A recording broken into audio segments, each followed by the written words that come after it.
true salespeople need to really control their own fate, control their education and growth. So you do that through reading, through learning, through joining organizations where you could challenge and better yourself. But that playbook is the foundation to success and repeatable success.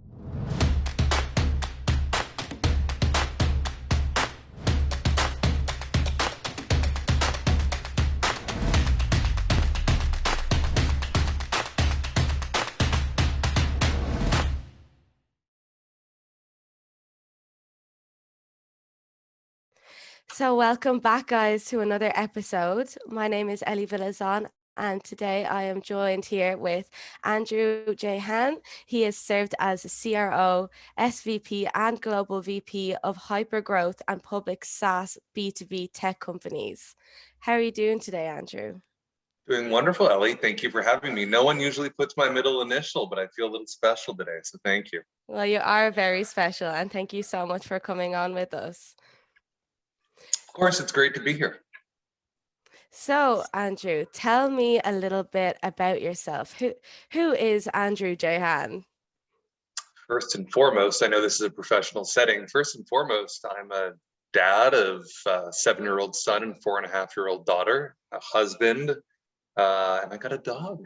But I guess germane to this conversation, I am a 20-year SaaS professional. I have built and sold 2 tech companies. As you said, I've served as Global VP, Senior VP, and CRO in high growth and public tech companies. I've also failed. And I think it's important to highlight, we all talk about how actual growth and development happens upon failures. But for all the successes I've had a handful of failures, which I've leveraged to grow my acumen and hopefully be better, because I think that's a evolving goal for all of us as professionals. Yeah, that's very true. I feel like a lot of success also comes from learning from your failures and from your experiences. Oh, absolutely. I think we're all entrepreneurs at some level. While it would be amazing to spend 5 years at Google and 5 years at LinkedIn and 5 years at Salesforce, not saying those aren't challenging roles, but I think when you go for greatness, you're not going to hit it out of the park all the time. So hopefully you have some level of success even within those failures, and you could leverage both of those successes and failures as you go forward, but continue to challenge those assumptions of best practices because they evolve at such a hyper growth in the SaaS market. Yeah, exactly. So in sales, like talking about on the topic of failing and failures. Sure. SaaS and sales is a really tough industry to get into. It's why a lot of people don't stay in the industry for so long, and it's to be honest, it's why we get paid good money, you know? Yes. But I feel like a lot of people in sales, they leave because they don't have like a training book to go by. It's almost like they're faced with loads of rejections. They're faced with these highs and lows, and they end up just getting frustrated and leaving. Mm-hmm. So in your eyes, if you were to develop a sales playbook, what would be your key ingredients? Sure. No, you brought up a lot of great points. Let me take a step back before we take a leap forward. You say sales is hard to get into, and I actually highly disagree with that. Sales is easy to get into. The companies have really matured into an SDR model where they'll take young professionals either just out of college or even not in college, to your point, and say, here, sit on a phone and go do it. I think it's easy to get into sales. I think it's hard to be good at sales. And I actually believe that not even SDRs, I believe as you look at AEs, I would say as high as 90% of AEs don't know how to sell. And what do I mean by that? Because that sounds crazy. People go to school for medicine. People go to school to be teachers. They go to school to be scientists. They don't go to school to be salespeople. Most people get into salespeople, myself included, because we don't know what we want to be when we grow up. We're professional, we're articulate, we're likable, we could figure out a product and what it does, but that's not enough. And people have rested on those laurels. So you talk about a playbook. A playbook is exactly that. It is a book of plays to ensure the highest level of success on repeatable actions. So I've got a Laker poster above me. Imagine running a sales team of people that never went to school for sales and not having a playbook and say, just go out there and see what you can do. And let's speak once a week on how I can help you. That is setting them up for failure. True salespeople need to really control their own fate, control their education and growth. So you do that through reading, through learning, through joining organizations where you could challenge and better yourself. But that playbook is the foundation to success and repeatable success. So I was fortunate where last year, actually this year, I wrote a 120-page playbook. Well, that seems extremely daunting. The goal was about 40 pages, but in my CRO role, I learned as I was building this out that there was some basic blocking and tackling that my team just didn't know how to do. I assumed they knew how to run meetings. I assumed they knew how to set themselves up for meetings. I assumed they knew how to follow up. But what I found was they were really just pushing our product and asking a handful of questions. Now, Ellie, would it be helpful if I highlight some of those main components of the playbook? Go for it. Go for it. Thank you. I kind of used that question because I realized I was talking at you for 5 minutes and I got 5 minutes coming up. But no. So 120 pages seems like a lot, and it is. But again, I wanted to make sure that I could upskill and up talent, regardless of what level you were at. I learned from this, and again, it was based on my 20 years of sales leadership experience, books I've read, organizations, conferences, and failures and successes. So I kick it off with 20 attributes of highly successful salespeople. So it's these intrinsic qualities of coachable, resilient, tenacity, desire to grow. Those are things I can't coach. Then I move into everything about the product, the pitch, the persona, the ICP, the problems in the market, the unique value propositions, the use cases, the verticals.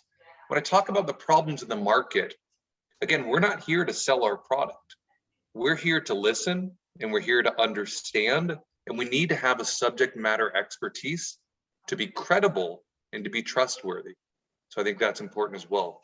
In the playbook, we talk about pricing, because so many people are timid about talking about pricing, and how we communicate that and the confidence behind it is imperative. Talk about negotiation. We just don't lower price to lower price. There needs to be some type of quid pro quo, and we need to understand how it benefits both parties. We talk about discovery, which I know you and we talked prior, we're going to take a deep dive into, but how we hand off this discovery to the AEs. And there's a book that I love called Gap Selling, which I have all my reps read, which essentially is going on a joint collaborative path with the prospect to understand where they are, where they want to be, and to close that gap with them and not sell at them.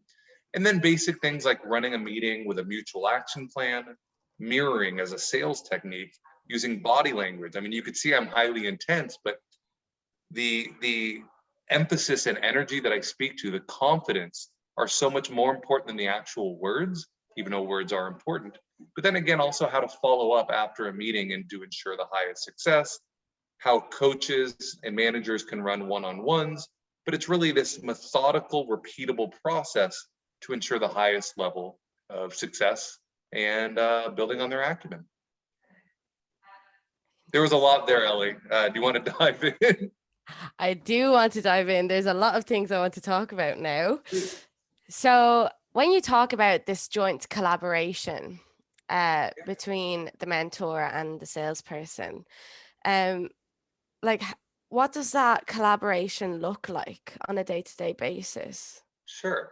So if we're talking about a sales manager and an individual contributor, I am so tired of weekly one-on-ones being, first of all, you should talk about your kids, you should talk about sports, talk about the weather. Absolutely. It's so important to have those personal bonds. But most sales managers at such point say, okay, what's going on in your pipeline? How can I be helpful? And they talk about 2 or 3 deals. When you fail to plan, you plan to fail. And I think you need to have a clear objective and an end goal of what you want to accomplish in these meetings.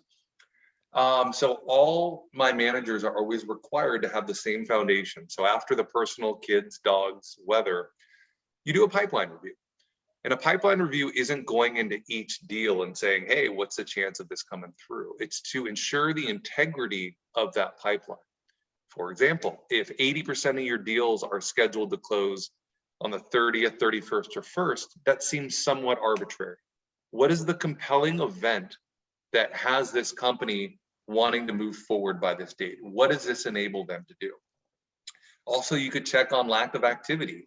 Hey, you have this forecasted for the end of the month and you haven't spoken to them in 4 weeks. How is this going to come in?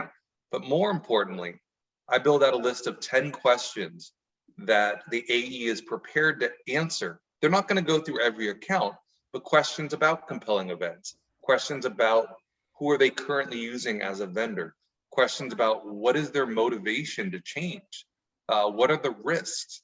Because if you don't know these for each of your accounts, you've just had casual conversation. So again, whether it's 30 minutes or an hour, to have the expectation.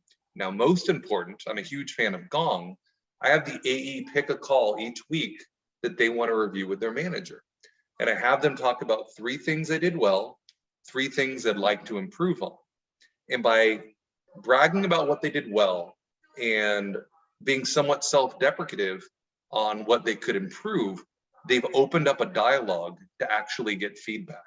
So when they say, hey, I could have read the room better, I could have communicated our value prop better, I love that, because what that tells me is they're not going to make that mistake again and they're going to be committed to growing. But again, the sales manager would say, yes, you did these 3 things great. These 3 things you did okay. Here's a suggestion on how we talk about pricing.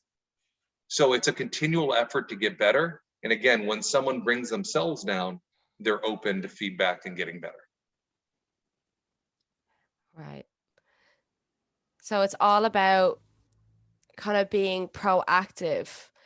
Like it's all about being proactive with the person that you're mentoring, like almost like holding their hand throughout the whole process, rather than just giving them a week to kind of do what they need to do. Then at the start of the week, just kind of bash all this information out at them. It's like, because I don't know if it's holding their hand, and I don't think you meant it in this way, but holding their hand almost is a sense that they're not capable of doing this. I think if we hire right and upskill right, they're all capable of this. They just need to be coached.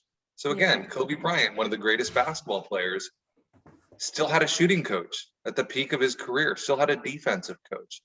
I think people are blind to their strengths and weaknesses at times. They go into their comfort zone, and you need someone to pull yourself out of that comfort zone to really challenge you to be better. And if you don't want to get better, get off my team. Like, if you're just going to rest on your laurels, now we can't always all be getting better, but there needs to be a commitment to wanting to get better. Everyone says they want to get better, but growth is a little painful. But if you're not willing to grow and put in the work, how do you expect to succeed at a higher level? Yeah, that's so true. It's so interesting. It takes me like a little moment to just sit back and actually digest that, because it's, Well, yeah. Ellie, I'm not easy to work for. I would say 3 out of 4 people really enjoy working for or with me, and 1 out of 4 runs from the hills. And it's not because of my intensity. It's because I want to challenge and I want to invest in people getting better and get people out of their comfort zone. And getting out of your comfort zone is uncomfortable. Yeah, for sure. And I guess that's the best kind of coach that you can have, is someone that doesn't just give you a pat on the back all the time. It's someone that wants to see you grow. It's someone that gives you this criticism, but with the best intentions possible. Yeah. And some people are just not ready for that. And that's, like you said, something that you just can't really coach. Yeah, it's so funny. You use the word criticism, and I don't mean to be picking apart your words, but it just kind of has a negative connotation. I think I would just say collaborative growth. Yeah. When someone hears themselves on Gong, and I'm going to use pricing for example, and the prospect says, well, how much is this solution? There's a big difference between 10 and 15 grand. And that's a fantastic question. So a lot of our clients, and going forward with a confident way of communicating it, but understanding what the current pain is costing them, is a complete paradigm shift. And when they see that, they want to get better. So I would say it's less of a criticism and more of just a joint effort to be aware of these blind spots that they want to get better at. And I promise you, if someone does a horrible job on pricing, value prop, persona, talking about clients of common characteristics, they're going to self-reflect and beat themselves up more than I will. If they're like, oh, I did so bad at this, you didn't do that bad. You did these two things well, and here's an opportunity to do the next one better. I don't think that's criticism. I think that's coaching. Yeah. No, it's so true. And you touch on a really like interesting point there about delving into a pain. I think sometimes in sales we're so focused on just trying to sell the product that we kind of lose sight as to why someone needs that product and why they would come to you in the first place. So yeah, let me know what you think a little bit more about that. Yeah, so we really got to take a deeper dive into the buying process of a modern buyer. And what I mean there is, I'm not just walking into a tennis shoe shop saying, hey, what new shoes do you have? Thinking about the modern buyer, because sales has developed and progressed more in the last 2 years than it has in 20 years prior, specifically in software. By the time someone comes to you, they know they have a problem. They've been chartered with fixing that problem. They recognize that there's going to be a cost behind it. They've researched you. They've researched your competitors. They've gone to G2 to compare the softwares. They've spoken to their peers. We cannot look past this. In their mind, they've already assumed that you can solve their problem. I only quote myself once, and it's my one quote, which is, the product demo is the emotional validation of a believed future state. What does that mean? It means they already believe that you can solve their problem. So stop showing them your product. Your goal is to understand what their pain point is, and then dig a little deeper and light some fire to that to create a sense of urgency and understand why they've come to you, understand their journey and your ability to ask thoughtful, empathetic questions, demonstrate your subject matter expertise and your trust, and then highlight clients of common characteristics. What I mean is, if you're Pepsi, it's one thing to say that we work with Coke, but they might be more similar to Starbucks as far as what they're actually trying to achieve. So validating, not only have you found us at the right time, other cool kids like you came to us with this problem, and we were able to cross that chasm in that gap selling model. And then you're establishing, oh my goodness, I went to the right vendor. I'm so glad. The product demo near the end will be that emotional validation that they've chose the right partner.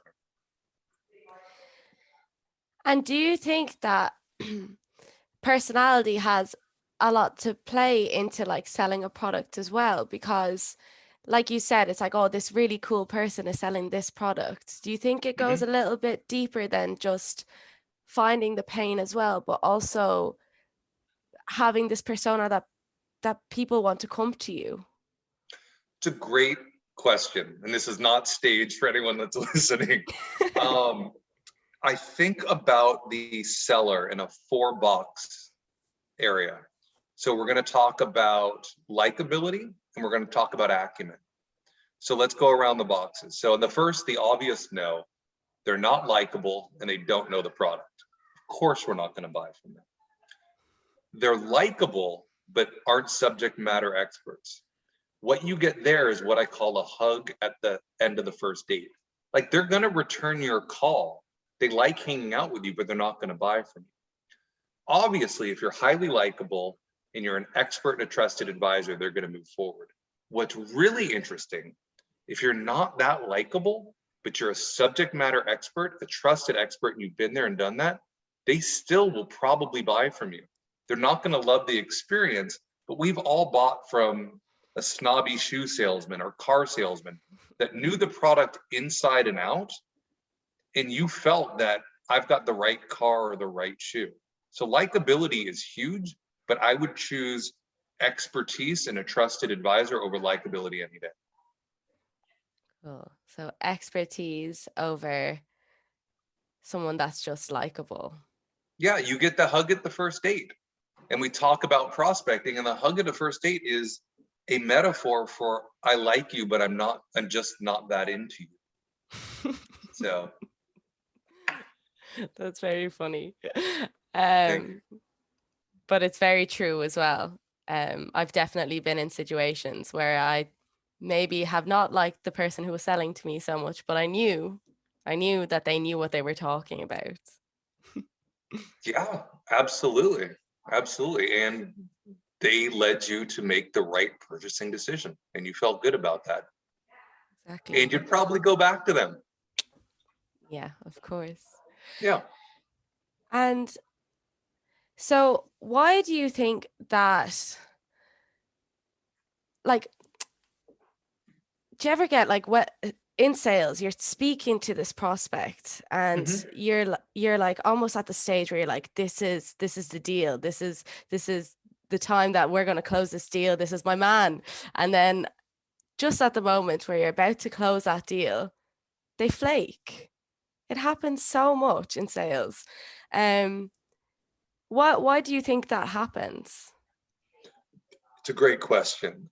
There is nothing more frustrating than doing a pipeline review and someone from saying, I thought they were going to move forward and everything looked good and they're not returning my call. It almost goes back to the hug at the end of the first date. Yeah. I think this went well. I feel this went well is not a buying signal. It's a, yeah, we both like each other. Deals are won and lost at discovery. I keep using this dating metaphor.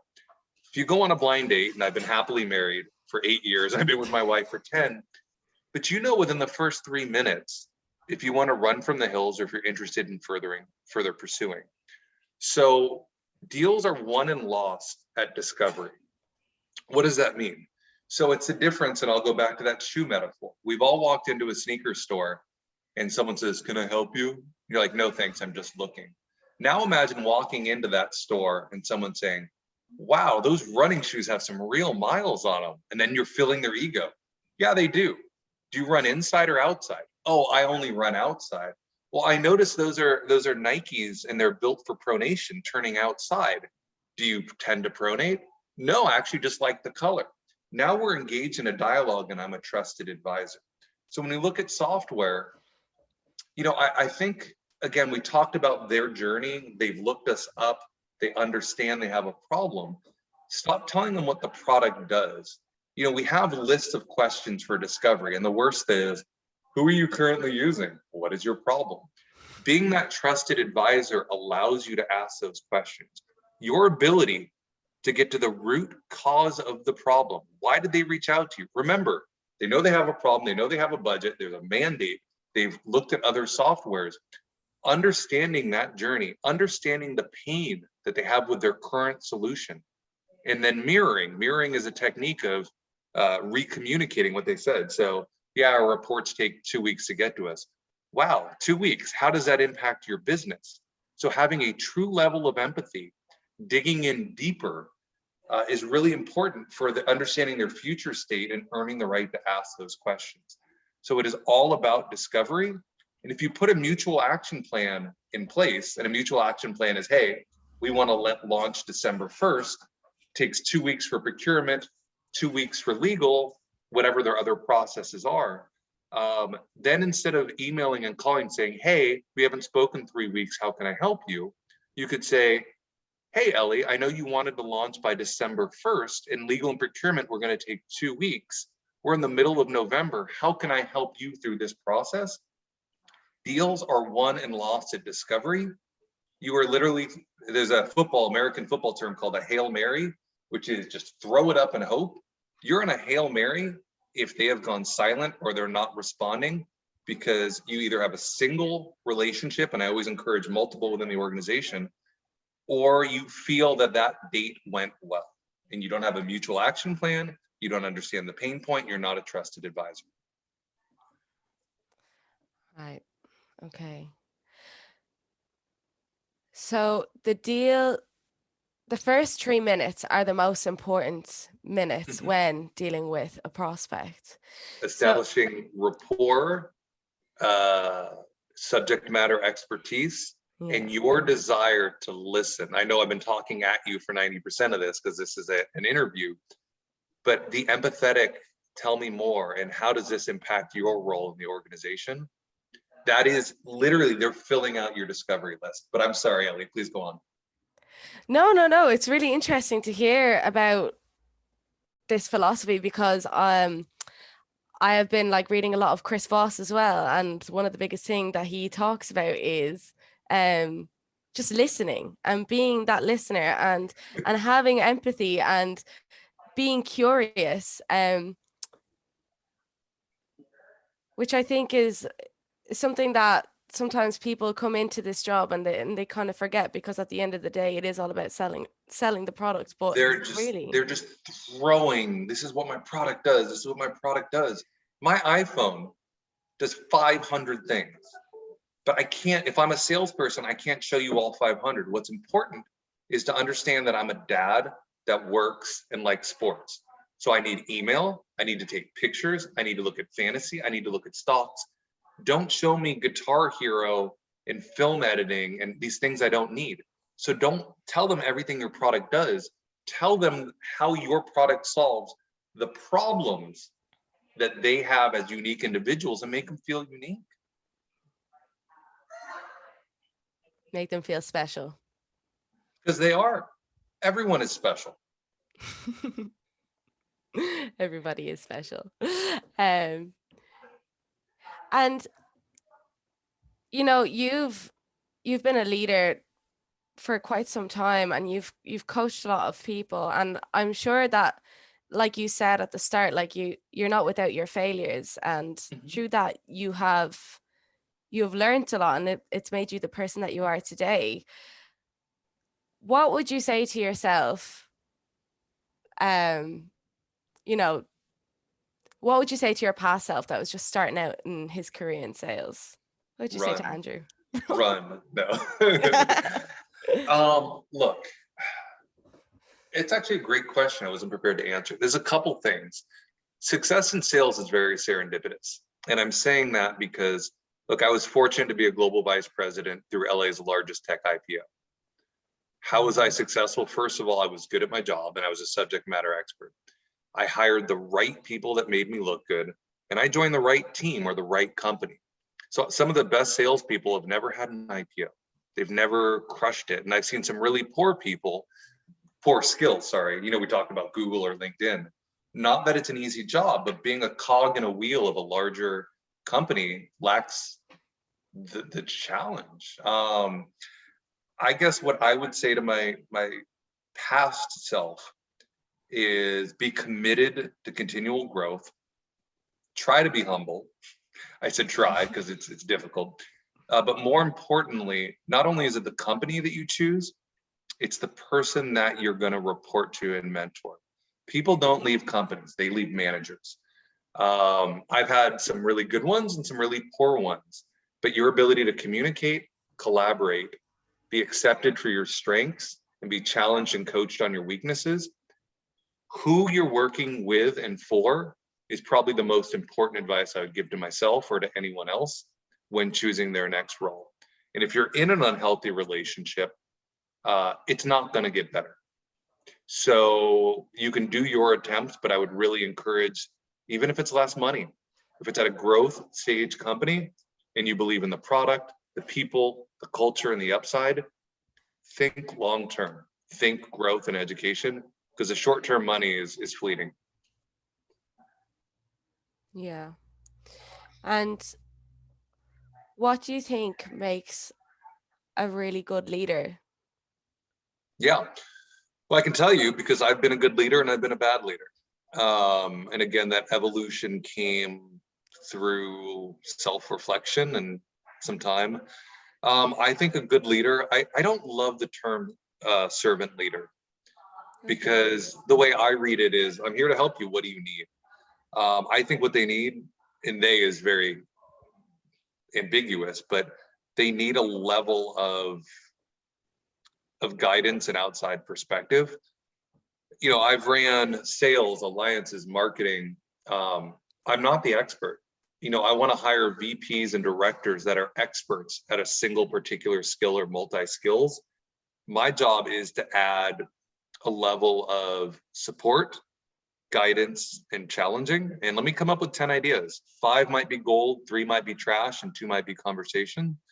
But I really think the goal of a leader is to hire good people, get out of their way, support their needs, but also to challenge them. But most important is open communication and dialogue. I've had people work for me and do well because I was their manager.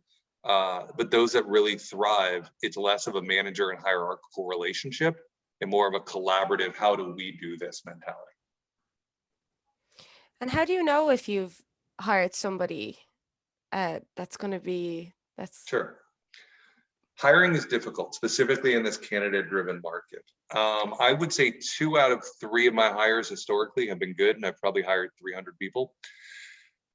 So look, there is the track record. Have they been successful before? Do they know the industry? Do they know the buyers? Do they have the education? But then again, at the beginning of our conversation, we talked about those intrinsic qualities. Are they resilient? Do they want to be coachable? Do they have a desire for growth and learning? I think those are important. I also use a scorecard, which is 10 different topics that I grade them, and it's a weighted scale. And it goes back to, prior experience, coachability, knowledge in the industry. There are 10 different things that are weighted because I don't want to suffer from the primary recency theory where I interview 10 people and forget the 3rd and 4th because I remember the 1st, 2nd, and 9th, and 10th.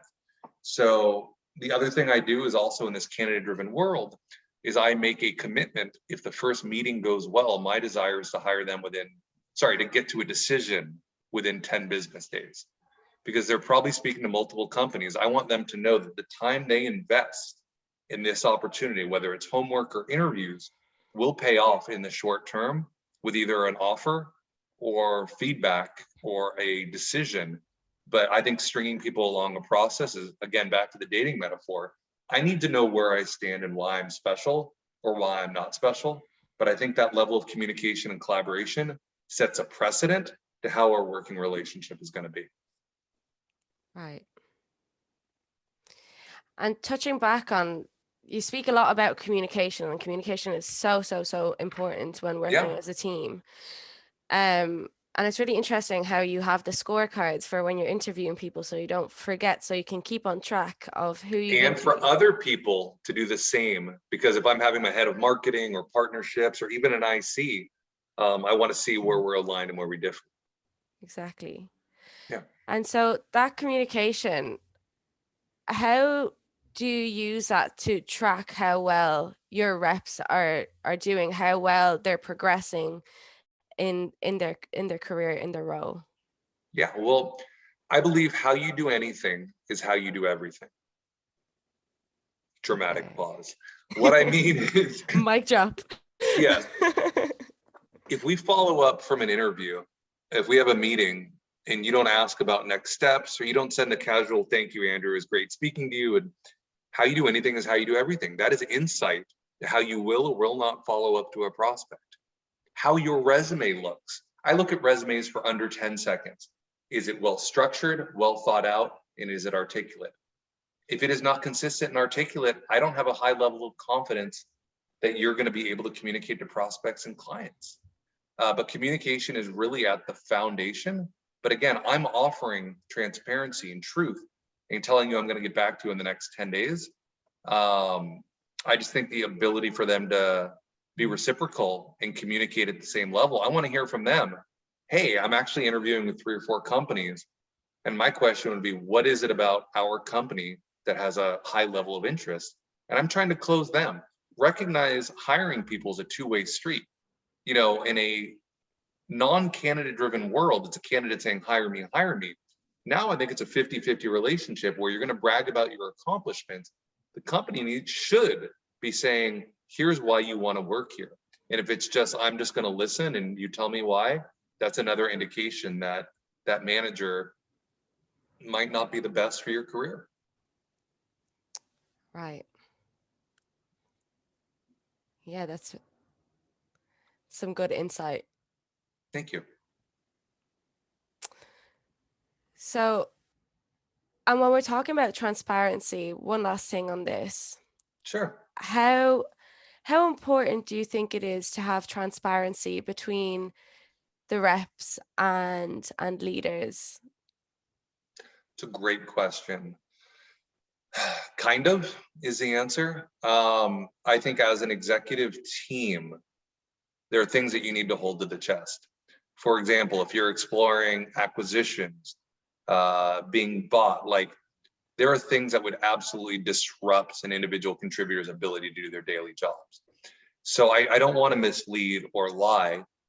I think you need to give an honest version of what's going on with the company, but also what their growth goals and what they need to stay focused on. So I realize I'm dancing around that question, but we talk about my opportunities for growth. I think I've almost been too much of a friend at a time and given too much information. People need to be protected.